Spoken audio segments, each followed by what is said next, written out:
Raphael's secret rebellion. Raphael's secret rebellion. How he outsmarted the Pope. Let's start with one stone cold fact. I am an artist. Yes, I am an artist. I have been drawing since I was 5 years old, and now I'm at 37 years of age. I spent over 3 decades training my eyes to see through the digital rot of surface beauty. Artist to artist, I am viewing my peer Raphael, but I'm not looking at his divine talent. No, not at all. I'm looking at his tactical geometry.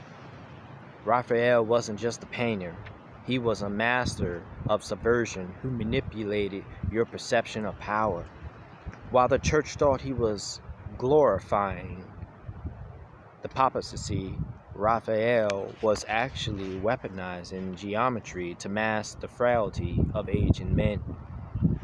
By deconstructing his use of structural aggression, we see how he mastered decay with divine facade. We are stripping away the velvet to show you the cold, calculated rebellion within the canvas. You've been told this is art.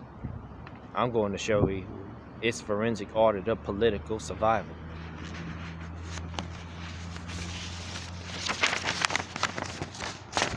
The texture of political survival, aggressive brush work.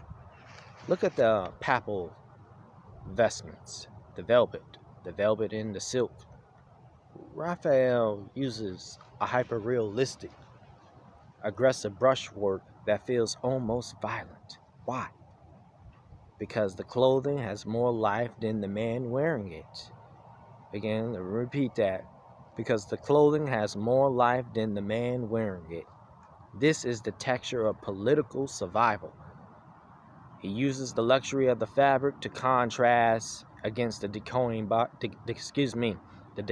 bodies beneath them. If you audit the weight of the point in the crimson cape of Julius II, you'll see a density that doesn't exist in the Pope's face. Raphael is telling a truth that would have gotten him executed. If he said out loud, the office is heavy, but the man is hollow. The luxury is a distraction. As an artist, I can see where his brush hesitated on the flesh, but surged with energy on the silk. He was prioritizing the asset of the Papal image over the reality of the dying subject. The tactical realism versus the hollow expression.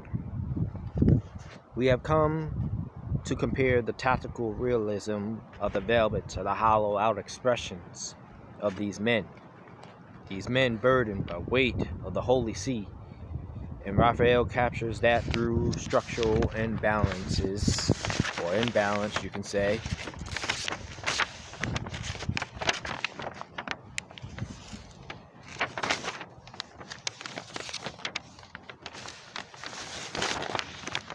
Using the 71 method of spatial tension, we see that the Pope is truly never centered. There is always a tilt, a leaning, a frailty that the divine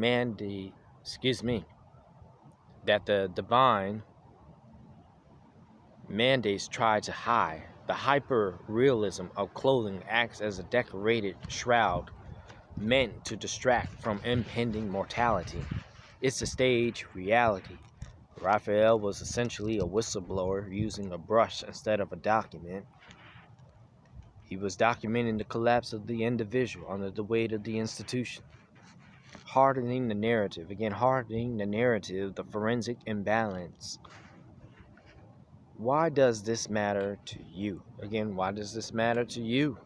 Because once you see the hidden structural imbalances in Raphael, you begin to see them in every official image served to you today. Raphael outsmarted the Pope by giving him exactly what he wanted, a beautiful portrait, while hiding a forensic critique in plain sight. This is the evolution of the gallery breach. The heist didn't happen in the walls. It happened on the canvas. Raphael stole the Pope's dignity and replaced it with a permanent record of his frailty. He proved that no matter how much velvet you drape over a void, the logic of the brush will eventually expose the truth. The conclusion? The logic? When the art world tries to tell you that these are just masterpieces, they are trying to keep you from using your own eyes. They want you to see the divine. I want you to see the tactical geometry. As you move forward, question every discovery and every official record.